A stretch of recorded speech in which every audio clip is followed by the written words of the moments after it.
Пред празничниот распуст, членовите на представничкиот дом треба да го завршат преостанатото за оваа година, а тоа гласање за буџетот, зашто авторитетот на владата за трошење истекува на 15 јануари.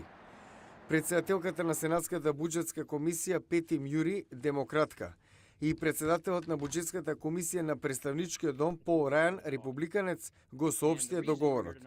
Доколку мине, тоа ќе значи финансирање на операциите за наредните 2 години. Рајан го фалеше договорот.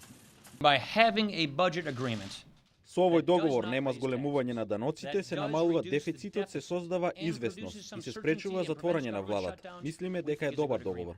Рајан кажа дека е оптимист за усвојувањето на документот. Председателот Барак Обама ја поздрави мерката, која се очекува да мине и во Сенатот под контрола на демократите.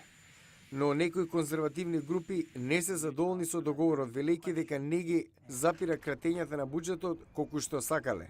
Ова испровоцира силна реакција од спикерот на представничкиот дом Џон Бейнер. Смешно е. Слушнете ако сте за поголемо намалување на дефицитот, тогаш сте за овој договор. Демократите велат дека се разочарани зашто договорот не ги продолжува бенефициите за оние кои се долго време невработени.